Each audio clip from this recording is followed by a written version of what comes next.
Seahawks Today by Chat Sports coming up in just a few moments from right now with a preview of the Seahawks matchup against the New Orleans Saints. Before we get to that, though, today's show is sponsored by Mint Mobile. Plans starting at just $15 a month on America's largest 5G network. We'll tell you more about what they do coming up later on in the show.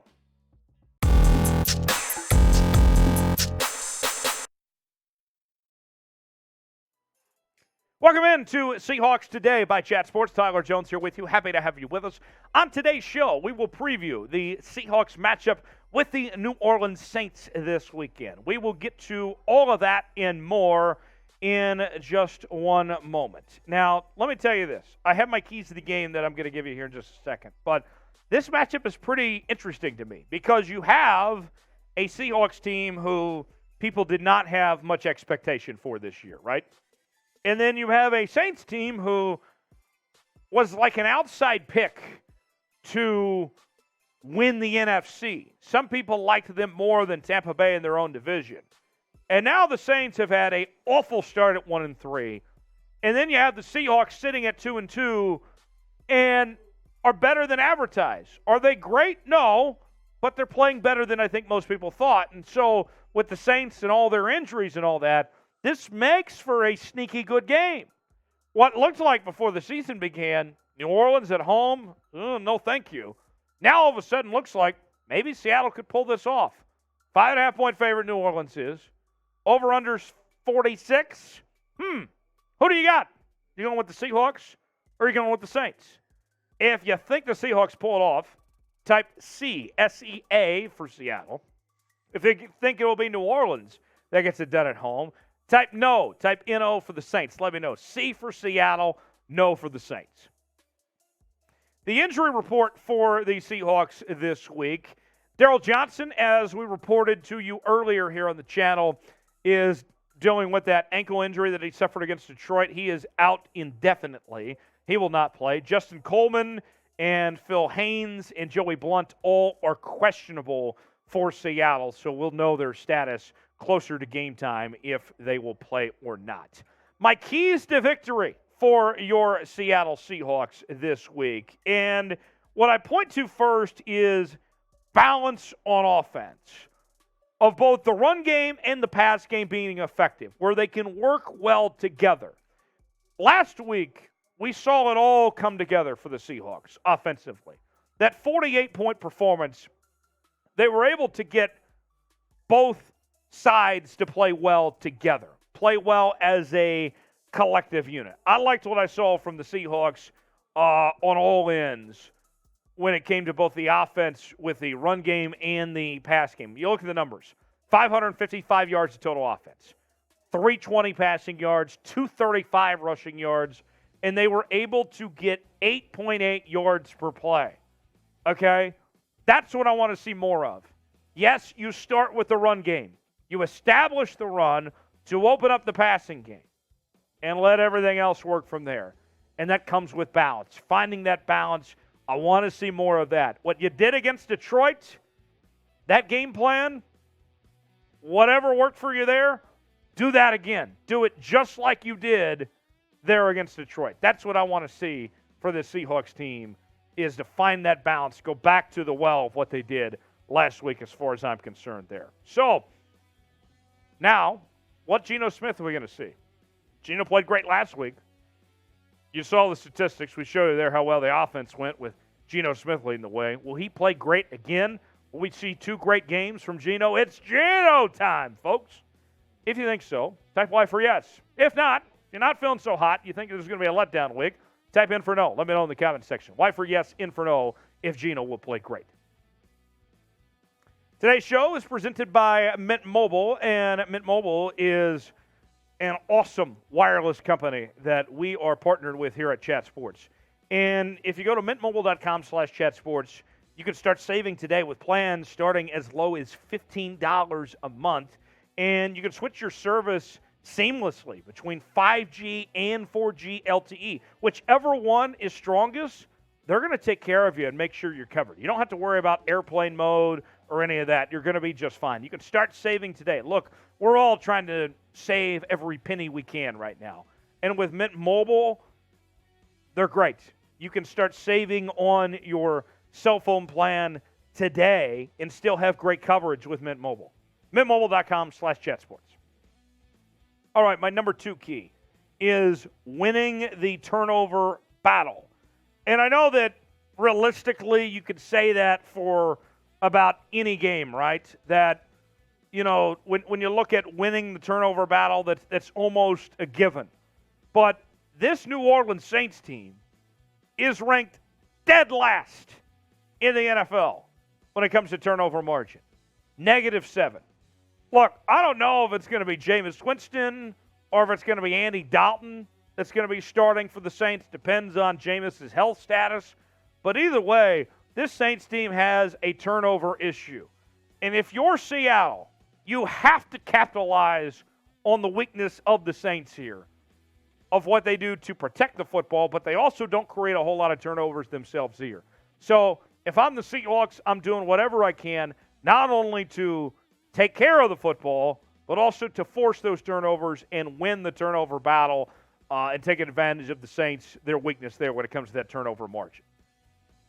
Number 3 is pressure on the quarterback. And, I'll say this.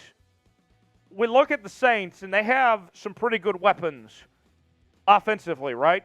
I mean, now the status as far as health goes still remains to be seen when it comes to the likes of, Alvin Kamara and Chris Olave and some of those guys. We still don't know who ultimately is going to play for the Saints, but they do have weapons. And so getting pressure on the quarterback is going to be so crucial. And the Seahawks have not done a good job of getting pressure on opposing quarterbacks that they face. The Seahawks right now are ranked tied for 29th in the NFL when it comes to sacks. Just 7. That's all they've had through 4 weeks. They're going to have to get more pressure on the quarterback and disrupt things. Look, whether it's Andy Dalton or whether it's Jameis Winston that you're facing, either way, I want to put those guys into difficult situations. I want to make things hard for both those guys to deal with. And so, personally, I think I'd actually rather face Jameis Winston because we've seen that he can be an interception machine. And forcing him to pressure, whether it's him or Andy Dalton, either one, I think I'd rather face Jameis, but I'd be feeling pretty good. If you can create turnovers, if you can get pressure on the quarterback, watch out, folks. Who would you rather play? Let me know in the comments section. Andy Dalton or Jameis Winston? AD for Andy Dalton, JW for Jameis Winston. I think the real answer here is Taysom Hill. But Taysom Hill is such a bad quarterback. But these two, it could be worse as far as the quarterback matchup goes, as far as I'm concerned. Join us here on Seahawks Today each and every day by subscribing to the channel, youtube.com/SeahawksTV. We are trying to get to 30,000 subscribers. When we do, I will do a Gatorade bath. We have less than 800 to go, but we need your help to get there. And we have a watch party coming up this weekend for the Seahawks and Saints game. And that one, I tell you, folks, is going to be a great time. We're going to do about a 30-minute pregame show.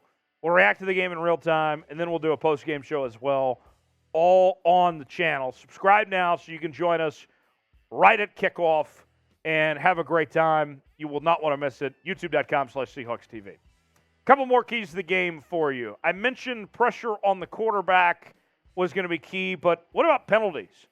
Look, one of the things that I look at that is a point of frustration at this Seahawks team is just the careless mistakes, the penalties that we've seen, the yellow flag problem for Seattle. Seattle's ranked 30th in the league in penalties per game, 8.0. 31st in penalty yardage, 76.5. Now, here's the thing. I know that we all love to complain about officiating, and I understand where you may be coming from. Sometimes that just straight up sucks when that happens. But at the end of the day here, you still have to take care of your own problems. You still have to take care of your own issues. You have to clean up your house. So for me, that's what I'm looking at as far as the penalties go. Can't get in your own way and make those self-inflicted wounds as far as I'm concerned. So the penalties got to come down a bit as far as I'm concerned. Now, I want to talk about one more key to the game here in just a second when it comes to the X factors. And I have a couple names that I'm going to give you here in just a second as far as those X factor receivers go. You know, we've seen DK Metcalf. He finally broke out, had a great game last week. Tyler Lockett is coming along. But I feel like each and every week there's got to be a third option, another guy that steps up. And, you know, we heard from Pete Carroll say this week that Dee Eskridge was a guy that he was looking at to have a midseason breakout. But the way that this offense is built, with the emphasis on the tight end, to me, I'm focusing on two names. Will Dissly, who's had 12 catches for 116 yards and 3 touchdowns. And then Noah Fant as well. Both these guys, one of them, it doesn't have to be the same guy every week, but both these guys have to be reliable. Noah Fant in particular, I expected more out of him this season, and he hasn't lived up to it yet. I want to see more out of Noah Fant.